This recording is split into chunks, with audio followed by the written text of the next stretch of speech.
Оқушылар қалай бүгінгі сабаққа дайындығымыз? Олай болса, біз өткен сабақта қандай сабақ өтіп едік? Біз онда өткен сабағымызды қайталау мақсатында сіздерге үй тапсырмасына тоқталып кетейік. Тақтаға назар аударайық оқушылар. Бірінші сұрақ, макроәлем сатысының құрылымына не жатады? Қайсысы кім дайын екен? Дәулет айта ғой.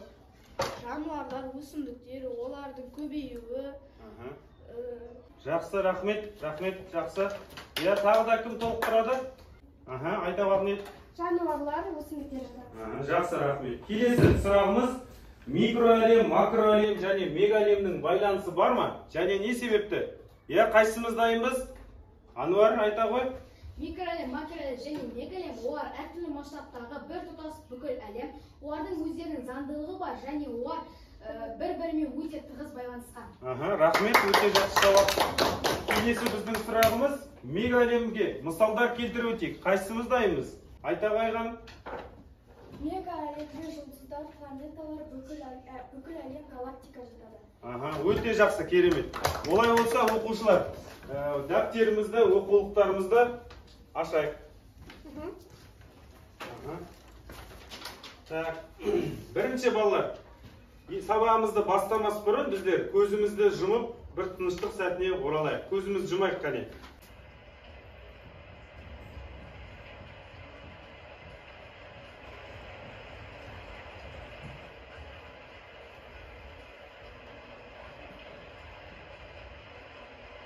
Жақсы оқушылар, көзімізді ашамыз. Біздер қандай күйде болдық? Азамат, қандай күйде болдың? Жанымыз тынышталды. Айта бағынет. Менің ойым тынышталып қалды. Тынышталып қалды. Біз тынышталу арқылы біз өзіміздің, Дастан? Шаршағанымыз басылып қалды. Және де сіз осы жерден қандай дыбыстарды естідіңіздер? Айта ба? Нұртілек. Жаңбырдың және күн күркіреуінің дыбыстары. Жақсы, рахмет. Жаңбырдың, күннің күркіреуі бұл табиғатта неге жатады? Құбылыс. Табиғаттағы құбылыстарға жатады екен. Жақсы, олай болса, дәптерімізді ашамыз. Бүгінгі сабағымыздың тақырыбы жердің қасиеті және оның салдары. 8-ші параграф кітабымызды ашайық. Оқушылар, мәтінмен танысып, бүгінгі сабақтағы кездесетін жаңа ұғымдарға назар аударайық.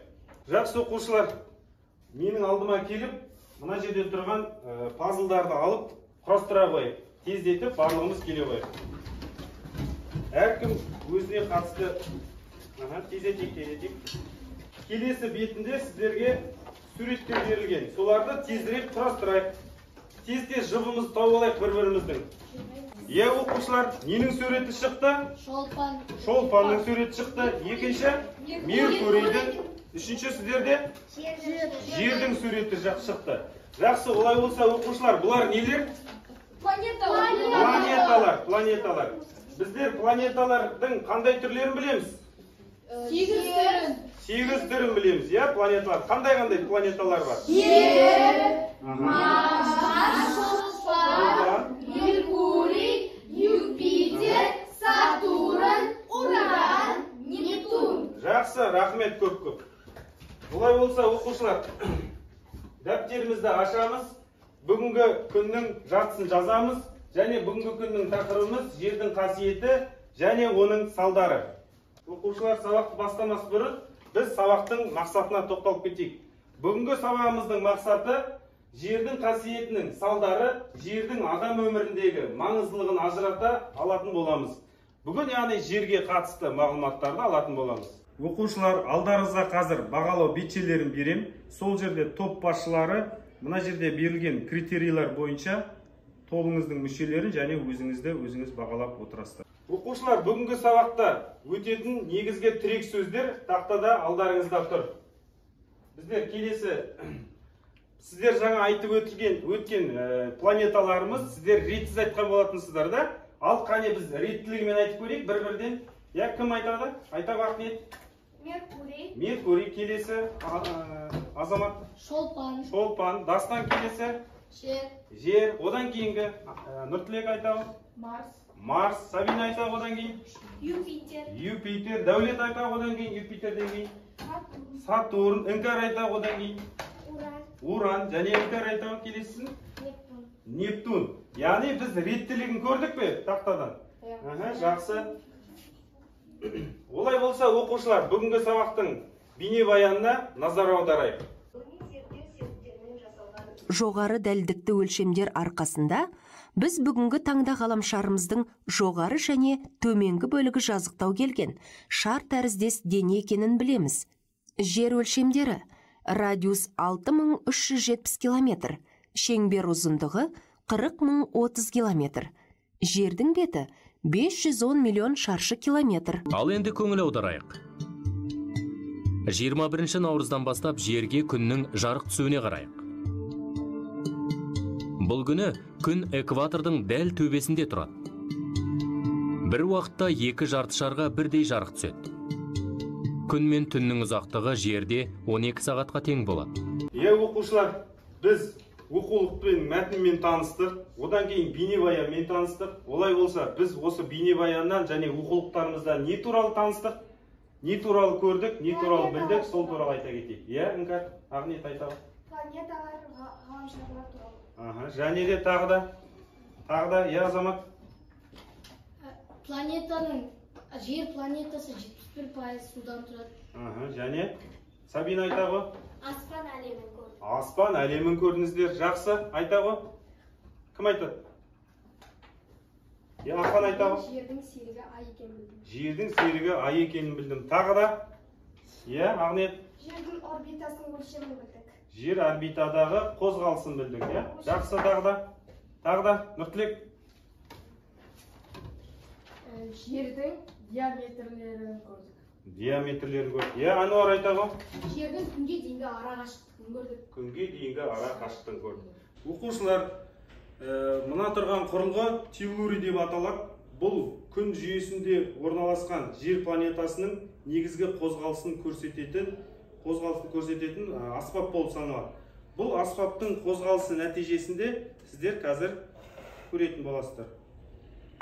Жердің қозғалысы нәтижесінде, яғни сіздер білесіздер, жер өз орбитасында 30 км секунд жылдамдықпен жүреді. Соған байланысты жер бетінде түрлі салдары пайда болады. Оларға мысал келтіретін болсақ, солтүстік жартышарда мысалға бастау алатын өзендер оңға қарай бұрылса, ал оңтүстік жартышардан бастау алатын өзендер солға қарай бұрылады. Ал бұлардың не себепті, қандай заңдылықтарға байланысты бұрылатынын сіздер жоғарғы сыныптарда танысатын боласыздар. Жақсы оқушылар, біз олай болса бүгінгі сабағымыздың негізгі жұмысына көшейік. Бізде алдарымызда парақшалар тұр. Алдарымыздағы парақшаларға назар аударайық. Жердің күнді айнала қозғалысының жыл маусымдарына ауысуына қалай әсер етеді? Барлығымыздың алдымызда парақша тұр. Көрдік пе? Сол парақшаның ішіне біз осы сұрақтарға жауап береміз. Бұл жерде қандай сұрақтар бар? Менің ойымша деген сөздерді жалғастырасыздар. Одан кейін себебі мен оны мен деген фактілермен, мысалдармен дәлелдей аламын. Төртінші, осыған байланысты мен деген шешімге келдім деп тұр ғой. Осы жерде сіздер толтырасыздар. Жақсы оқушылар, дайынбыз ба? Дайын болсақ, қай тобымыз дайын бізде? Үш тобымызда дайын, бәрекелді. Меркурий тобы бастап айта қойсын. Менің ойымша, жердің күнді айнала қозғалуынан жыл мезгілдері көктем, жаз, күз, қыс болып ауысып отырады. Жақсы. Себебі? Сіздің тобыңызда кім айтады себебі? Мен оны? Жақсы, Сабина айта ғой. Себебі мен оны көктемде күн жылынып, қыста жылы жақтан келіп жаңбыр жауса, жазда өсімдіктер шыбын-шіркей көбейетінін байқасақ. Күзде жапырақтар сарғайып, құста жылы жаққа кетеді, ал қыста қар жауып, орман жануарлары ұйқыға кететінін байқаймыз. Жақсы. Олай болса, басқа топтан да сіздерде толық жауап бар ғой, Біз басқа топтардан сұрап көрейік, қалған екі сұрақты. Келесі жер тобынан айта қойсын, үшінші сұраққа жауап айтып көріңіздер. Айта қойғаным. Оны мен бір жылда 365 күн ба, жер өз орбитасымен күнді айналу барысында жыл мезгілдері ауысып отырады. Құстар күзде оңтүстік жарты шарға кетеді, себебі оңтүстік жарты шарда көктем айлары келеді. Осылайша қайталанып тіршілік жалғасады деген фактілер мен мысалдармен дәлелдей аламын. Жақсы, рахмет. Олай болса, оқушылар, біз келесі тапсырмамызға көшейік. Бізде топ басшымыз бағалау парақшасын қолыңызға аласыздар. Сосын қалған оқушылар өзіміздің нұсқаларымызды белгілей отырамыз. Кейін топ басшы тексеріп сіздерді бағалайтын болады. Олай болса, келесі сұрағымызды қарайық. Яғни сандар сөйлейді. Полярлық радиус және соған дұрыс жауабы мына жерде берілген жауаптардың қайсысы сәйкес келеді, сол бас әріптермен белгілейсіздер. Ал сіздерге ойлануға уақыт берейін. Жақсы оқушылар, белгілеп болдық па? Белгілеп болса, дұрыс жауаптарға назар аударайық. Дұрыс жауаптарды қарап алайық. Қарап болдық па? Кімде қанша қате кетті? Иә? Бір қате кетті. Дастан сенде неше қате? Екі қате кетті. Ақан сенде? Бір қате кетті. Иә, Азамат? Менде дұрыс екен. Барлығы дұрыс. Иә, тағы кімде барлығы дұрыс болды? Өте жақсы. Жақсы, олай болса оқушылар, біздің топ басшымыз бағалау парақшасын ары қарай жүргізе береміз, әдеттегідей. Біз зертхана алаңына барып жиналайық. Әр топ зертхана алаңында әр жағында тұратын болады. Біздер зерттеу алаңынан келіп тұрмыз. Бұл жерде көріп тұрған әр түрлі заттарды көріп тұрсыздар, иә? Біз осы заттарды құрастыру арқылы, яғни бүгінгі тақырыбымызға қажетті, бүгінгі тақырыбымызды түсінгенімізді, бүгінгі тақырыбымызда алған білімімізді пайдаланып, осы заттарда не құрастыруға болады, соны осы жерден құрастыратын боламыз. Ал қазір сіздерге ойлануға 2 минут уақыт берем. Осы жердегі суреттерге қарап алыңыздар және орындарыңызға барып ақылдасасыздар. Дайын топ қол көтеріп жауап беретін болады. Түсінікті ғой? Жақсы, қарап алыңыздар. Не заттар екен көрдіңіздер ғой? Енді орындарымызға барып жайғасайық. Дайын болдық па барлығымыз? Жақсы, бізде онда шолпан тобынан сұрайық. Шолпан тобы келе қойыңыздар сіздер. Жер күнді өз орбитасымен айналу барысында 4 мезгіл ауысып отырады. Ақан? Бұл мезгіл бізде қыста жерге аппақ қарлар жауады және жердің бәрін аппақ мамыққа орайды. Ал бұл бізде көктемде жапырақтар бүршік атып бастайды. Ал бұл бізде жазда ағаштар өзінің жемістерін беріп жатады. Ал бұл күзде жапырақтар жерге түсіп, барлық жапырақтар сарғаяды. Жақсы. Толықтырушылар бар ма?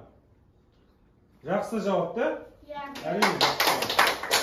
Жақсы, оқушылар, рахмет сіздерге. Орнымызға барып жайғасайық. Біздің әрбір топтың топ басшыларымыз бар.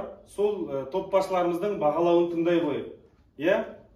Бастай қой, Гүлназ. Бізде бағалау қорытындысы бойынша ең жоғары ұпай алған Айғаным 10 ұпай, Дастан 7 ұпай, Іңкәр 8 ұпай, өзіме 9 ұпай. Жақсы, рахмет. Оқушылар, олай болса, бүгінгі сабаққа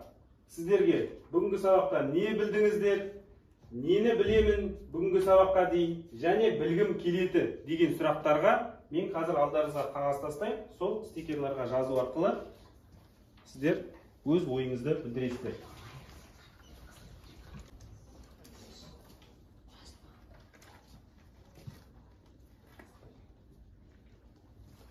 Қайсымыз өзіміздің бүгінгі сабаққа кері байланысымызды оқи аламыз? Иә? Сабина оқи ғой? Мен бүгінгі сабақта көп мәліметтер алдым және түсіндім. Жақсы, рахмет. Келесі. Иә? Нұртілек оқи ғой сен? Мен бүгінгі сабақта планеталар туралы, жер планетасы туралы және басқа да мәліметтерді білдім. Үй тапсырмамызды алайық. Үй тапсырмаға біздерде эссе «Жер біздің анамыз» деген тақырыпта эссе жазып келетін боласыздар. Түсінікті ғой? Жақсы. Оқушылар, бүгінгі үй тапсырмасын жазып болсақ, бүгінгі біздің сабағымызда жер туралы, жердің өлшемдері туралы, жерде болатын түрлі құбылыстар туралы оқып үйрендік. Бірақ біз алдағы сыныптарда география пәнінен, физика, химия, биология пәндерінен осы алған білімдерімізді тереңдетіп, жалғастыратын боламыз. Жақсы оқушылар, сабақ аяқталды. Орнымыздан тұрамыз. Сау болыңыздар, рахмет сіздерге. Өте белсене қатысқандарыңыз үшін көп рахмет. Сау болыңыз.